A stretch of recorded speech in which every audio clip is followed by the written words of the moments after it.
Penguin Random House Audio presents The Address by Fiona Davis. Read for you by Saskia Maarleveld and Brittany Pressley. Chapter 1. London, June 1884. The sight of a child teetering on the window ledge of room 510 turned Sarah's world upside down. After several years toiling as a maid and working her way up the ranks, she'd been awarded the position of head housekeeper at London's Langham Hotel a month prior. One of her largest tasks was keeping the maids in line, all young girls with hardly a shred of common sense among them. When they should have been straightening the rooms, she'd more often than not find them giggling in the hallways or flirting with the boys delivering tea trays or flowers. That morning, she'd been called into the manager's office and reprimanded for not being harsh enough on her charges. "You're soft.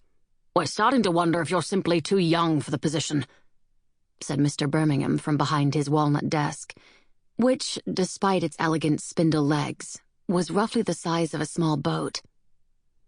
Having recently turned 30, Sarah didn't feel young in the least. Not that she'd ever acted that way. When she'd first arrived at the Langham, she'd skipped the giddy overtures of friendship from other maids her age, knowing that she had to stand out if she wanted to move up quickly. Her coolness had paid off, and her higher salary more than made up for the lack of companionship. But for Mr. Birmingham, who found pleasure in making the younger maids cry, Sarah's self-imposed isolation wasn't enough.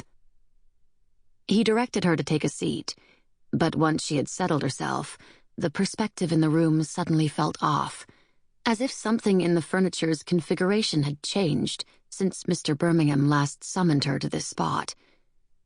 Or else she was so annoyed by his request for an interview during the busiest hours of the day that she'd worked herself into a kind of nervous imbalance. Sarah's employer was short and had the poor luck to have a torso shaped like a chicken egg with a double yolk. She towered over the man by several inches, yet somehow Mr. Birmingham was peering down at her from his throne-like seat. She stole a glance at the floor. The bottom 5 inches of his chair's legs were stained a different color than the rest.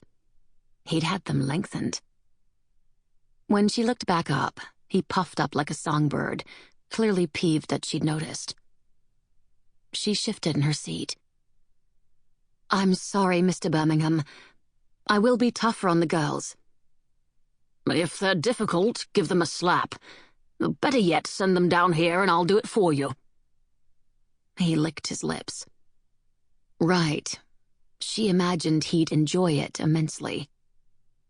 "Is there anything more?" "No, Mrs. Smythe. Off you go."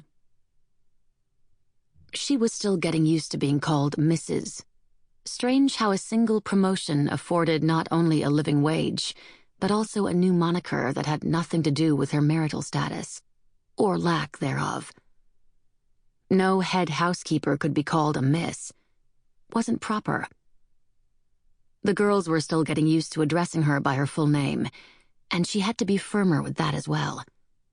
It wouldn't do for Mr. Birmingham to overhear them calling her Sarah.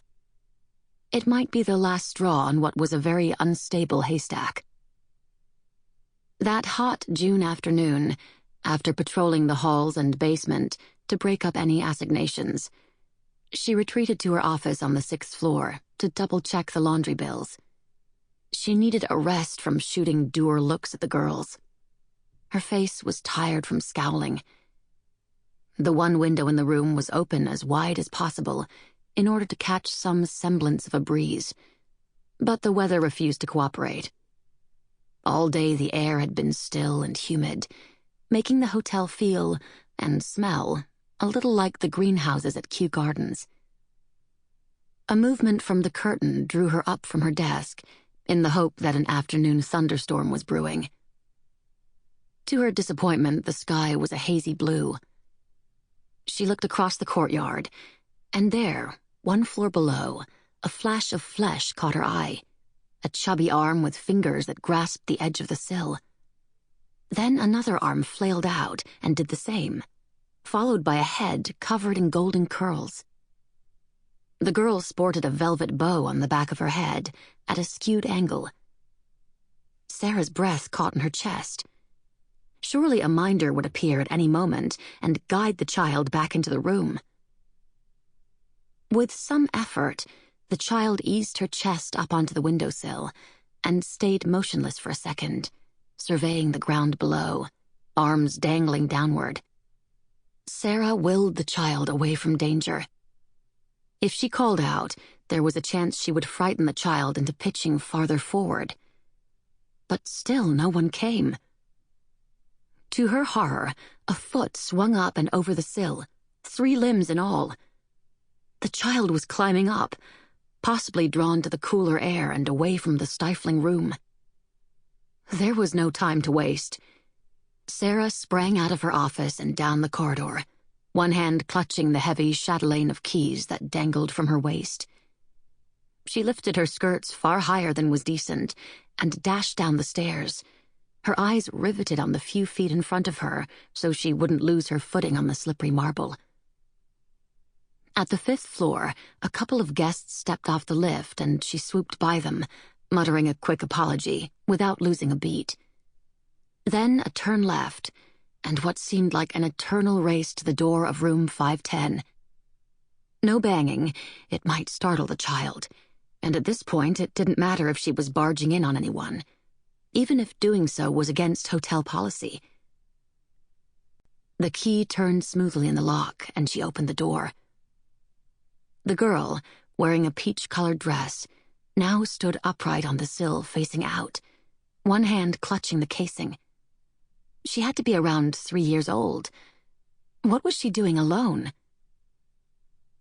Walter, one of the porters, and Mabel, the floor's chambermaid, appeared by Sara's side, breathing heavily. They must have sprinted after her, knowing something was terribly wrong. Sara put out her arms to stop Mabel and Walter from moving any farther into the room. "Shh, we don't want to send her off balance." "Where's her minder?" whispered Mabel. "Is anyone in the bedchamber?" "I don't know." Sara took a step into the room, walking as if the floor might give out at any point. The plush rugs softened her footfall. As she grew closer, she realized the child was singing to herself, a lullaby about being on a treetop.